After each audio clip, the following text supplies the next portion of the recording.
সুপ্রিয় শিক্ষার্থীবৃন্দ, সবাই কেমন আছো? তো আজকে তোমাদের সামনে আমরা খুবই গুরুত্বপূর্ণ একটা লেকচার নিয়ে হাজির হয়েছি, যেটার নাম হচ্ছে ন্যারেশন। এটা বলতে পারো যে ইংরেজি গ্রামারের সব থেকে গুরুত্বপূর্ণ যে টপিকগুলো আছে তার ভিতরে একটা। তো ন্যারেশন শব্দের অর্থ কি? ন্যারেশন শব্দের অর্থ হচ্ছে উক্তি, উক্তি বা বক্তব্য। আমরা জানি বক্তার বক্তব্যকে কি বলা হয়? ন্যারেশন বা উক্তি বলা হয়। ন্যারেশন প্রধানত হচ্ছে দুই প্রকার, সেটা হলো যে ডিরেক্ট ন্যারেশন, ডিরেক্ট, আর একটা হচ্ছে ইনডিরেক্ট, ইনডিরেক্ট। তাহলে ডিরেক্ট ন্যারেশন আর ইনডিরেক্ট ন্যারেশন কিভাবে চেনা যায়? এটার বাংলা প্রত্যক্ষ উক্তি আর এটার বাংলা হচ্ছে পরোক্ষ উক্তি। তো ডিরেক্ট ন্যারেশন চেনার জন্য আমি স্পেসিফিকলি তোমাদের ফোকাস করতে চাচ্ছি এই যে চিহ্নটা দেখা যাচ্ছে, এই চিহ্নটার নাম হচ্ছে inverted comma, inverted comma, inverted comma. এই ইনভার্টেড কমা এর মাঝখানে যে অংশটা থাকবে সেটাকে বলা হয় reported, reported speech, reported speech, reported speech. আর এর আগে বা পরে, এর আগে বা পরে যে অংশটা থাকে সেটাকে বলা হয় হচ্ছে reporting, reporting verb, reporting verb. তাহলে এই ডিরেক্ট ন্যারেশনে হচ্ছে অবশ্যই কি থাকবে? আমাদের ইনভার্টেড কমা থাকবে এবং রিপোর্টেড স্পিচ, রিপোর্টেড ভার্ব, এই জিনিসগুলো থাকবে। আর ইনডিরেক্ট ন্যারেশনে কিন্তু এরকম কোনো কিছুই থাকবে না। তাহলে ডিরেক্ট আর ইনডিরেক্ট চিনতে আমাদের কোনো অসুবিধা নাই। হ্যাঁ প্রিয় বন্ধুরা, আমাদের কিন্তু এখন জানতে হবে যে এই ডিরেক্ট ন্যারেশন থেকে ইনডিরেক্ট ন্যারেশন কিভাবে করতে হয়, এই কনভার্সন বা এই ট্রান্সফরমেশনটা, এটাই কিন্তু আমাদের পরীক্ষাতে আসবে। এই জন্য এটা নিয়ে এখন আমরা কথা বলবো। তো এটার জন্য আমাদের এই ন্যারেশন চেঞ্জ করতে গেলে যে বিষয়গুলো লাগে, প্রথমেই কিন্তু আপনাকে বা তোমাকে জানতে হবে সেন্টেন্স। প্রথমেই কি জানতে হবে? সেন্টেন্স। তা আমরা জানি সেন্টেন্স 5 প্রকার।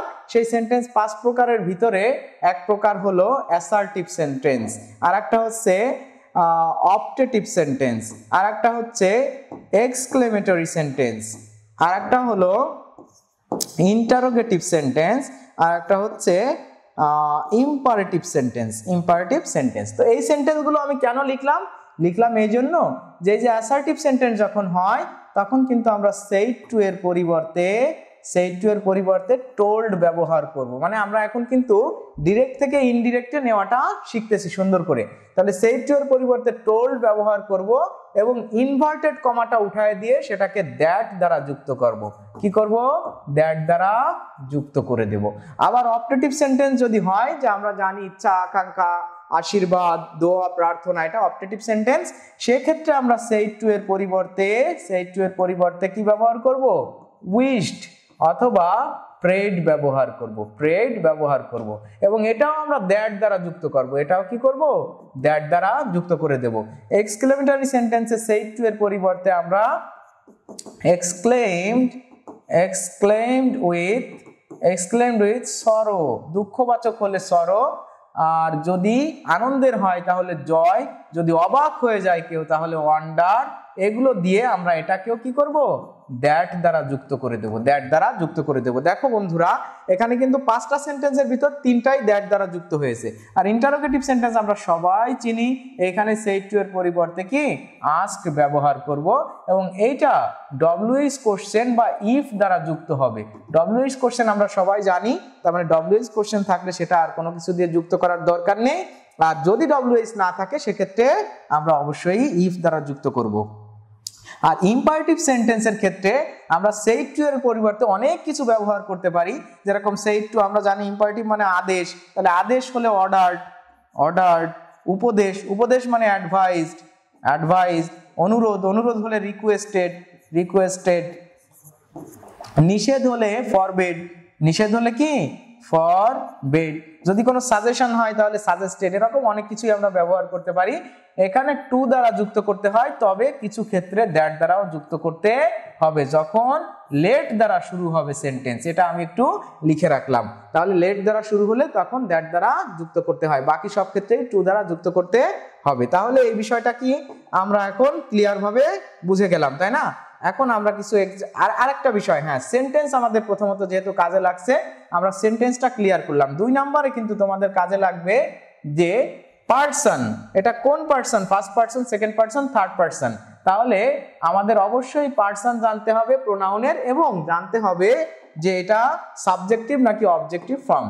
আমাদের এখানে লিখে রাখলাম person and pronoun, person and pronoun. Pronoun কোনটা কোন পারসনে আছে এবং এটার সাবজেক্টিভ, অবজেক্টিভ এবং পসেসিভ ফর্ম জানতে হবে। 3 নম্বরে যেটা আমাদের প্রয়োজন, 3 নম্বরে প্রয়োজন হচ্ছে টেন্সটা জানা। তো টেন্সের ক্ষেত্রে যে পরিবর্তনটা হয় আমি শুধু অল্প একটু কথার মাধ্যমে তোমাদেরকে বুঝাই দিচ্ছি। দেখো একটা আছে হচ্ছে আমাদের ডিরেক্ট আর একটা হচ্ছে ইনডিরেক্ট। তাহলে ডিরেক্টের ক্ষেত্রে আমি শুধু এটা বলবো যে V1 থাকলে এপাশে V2, আর যদি V2 থাকে এপাশে হবে had প্লাস V3। এই কথাটা যদি আমরা মনে রাখতে পারি তাহলে টেন্সের ক্ষেত্রে আমাদের আর কোনো প্রবলেম আশা করি হবে না। তাহলে চলো বন্ধুরা এবার আমরা ন্যারেশনের কিছু এক্সাম্পল দেখে ফেলি। একদম এই 3টা জিনিসকে মাথায় রেখেই আমরা ন্যারেশনের সবগুলো এক্সাম্পল এক একটা করে দেখে ফেলবো। তাহলে দেখে ফেলতে হলে আমাদের প্রথমেই একটা এক্সাম্পল লিখে ফেলি যে Sourav SAURAV, Sourav said to me I am a good boy, I am a good boy, Sourav said to me I am a good boy। এটা অবশ্যই একটা ডিরেক্ট ন্যারেশনে আছে।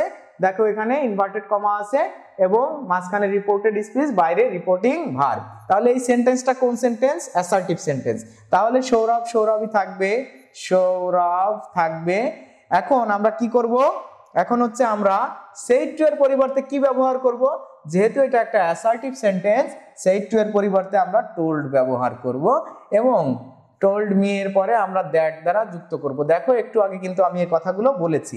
এখন দেখো প্রোনাউন জানতে হচ্ছে না, তাহলে প্রোনাউন এটা ফার্স্ট পারসন, ফার্স্ট পারসন হলে সবসময় সাবজেক্ট অনুযায়ী চেঞ্জ হবে। তাহলে যেহেতু এটা ফার্স্ট পারসন এবং সাবজেক্টিভ ফর্ম, তাহলে সৌরভের সাবজেক্ট হয়ে যাবে এখানে হি। আর যেহেতু আমি বলছিলাম V1 থাকলে V2 হয়ে যায়, তাহলে আমি যার আছে তাহলে ওয়াজ এর একটা হবে, হি এর পরে ওয়াজ a good boy, good boy. দেখো তাহলে অ্যাসার্টিভ সেন্টেন্স কিভাবে করব আমাদের মনে হয় সবার এটা ক্লিয়ার হয়ে গেল। দেখো এই কথাটা যদি এরকম থাকতো যে Sourav said to me may you pass in the exam, এরকম যদি থাকতো তাহলে দেখো প্রিয় বন্ধুরা এটা কিন্তু আমাদের কোন সেন্টেন্স আছে? অপারেটিভ সেন্টেন্স আছে, যে দোয়া করতেছে, প্রার্থনা করতেছে। তাহলে তখন হতো যে সৌরভ এই যে said to এর পরিবর্তে তখন কি হবে? said to এর পরিবর্তে তখন হবে wished। আর কেউ যদি prayed দাও তারটাও কিন্তু ভুল হবে না, prayed me কি দ্বারা যুক্ত করতে হবে? that দ্বারা যুক্ত করতে হবে। এখন প্রথমেই আমরা সাবজেক্ট বসাবো। তাহলে সাবজেক্ট এখানে কোন পারসন বলো তো? সাবজেক্ট কিন্তু সেকেন্ড পারসন, আর সেকেন্ড পারসন হলে তাহলে কিন্তু আর সৌরভের কাছে আসবে না, অবশ্যই অবজেক্টের কাছে চলে যাবে। তাহলে অবজেক্ট যেহেতু মি, আমরা এখানে যেহেতু সাবজেক্ট বসাচ্ছি তাহলে মি এর সাবজেক্ট হচ্ছে আই, তাই আই হয়ে যাবে। এখন V1 আছে, V2 হয়ে যাবে, মানে মে হয়ে যাবে মাইট পাস ইন দা এক্সাম। তাহলে দেখো এটা আমাদের অপারেটিভ সেন্টেন্স কিন্তু হয়ে গেল। তাহলে অপারেটিভ সেন্টেন্স যদি হয়ে যায় সেক্ষেত্রে আমরা কি করতে পারি? আমরা অন্য একটা সেন্টেন্সে চলে যেতে পারি। আচ্ছা তাহলে আমরা অন্য একটা সেন্টেন্সে চলে যাই, এটা আমরা মুছে দিয়ে ফেলি, একবারে মুছে ফেলি, ছোট করে মুছে ফেললাম। আচ্ছা তাহলে এইবার আমরা হচ্ছে দেখবো 3 নম্বরে অন্য একটা সেন্টেন্স হতে পারে, সেটা এক্সক্লেমেটরি সেন্টেন্স, এক্সক্লেমেটরি, তাই না? তাহলে লেখা আছে যে হি said to me, he said what a beautiful bird, what a beautiful bird it is। এটা মনে করো যে আছে একটা এক্সক্লেমেটরি সেন্টেন্স, মানে কেউ অবাক হয়ে একটা কথা বললো, যেহেতু অবাক হয়ে বলছে তাহলে আমরা লিখতে পারি he exclaimed with wonder, wonder। আমরা জানি দ্যাট দ্বারা যুক্ত করতে হয়, তাহলে হোয়াট আছে তাই না, আমরা দ্যাট দ্বারা যুক্ত করে দিয়েছি, আর হোয়াট এখন থাকবে না, এখন সাবজেক্টটা চলে আসবে। সাবজেক্টটা কই? এই যে দেখো প্রিয় বন্ধুরা এখানে কিন্তু একটা সাবজেক্ট রয়েছে ইট, তাহলে ইট আর সাবজেক্টের পরে আমরা জানি ভার্ব বসে, ইজ আছে, তাহলে এটা হয়ে যাবে ওয়াজ। ইট ওয়াজ এ।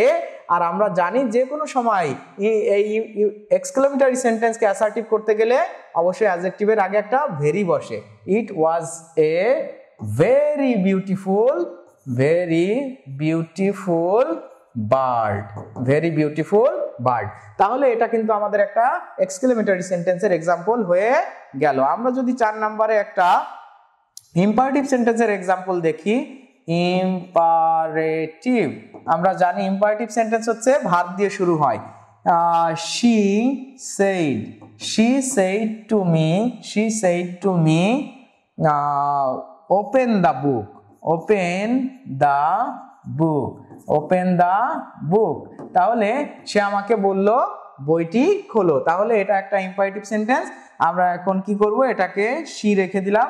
said to এর পরিবর্তে যেহেতু সে আমাকে বলছে, এটা রিকোয়েস্ট হতে পারে, তাহলে আমরা রিকোয়েস্টেড। তাহলে রিকোয়েস্টেড দ্যাট, এবার কি করব, সরি আমরা এখানে দ্যাট ব্যবহার করব না। কেন?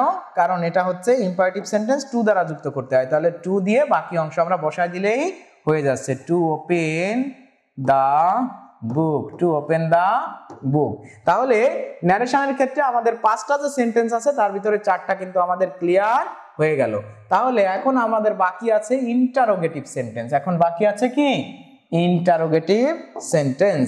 তাহলে ইন্টারোগেটিভ সেন্টেন্স যেটা বাকি আছে, আমরা লিখি যে he said to me what is your name, what is your name। সে আমাকে বলল যে তোমার নাম কি, তাই তো?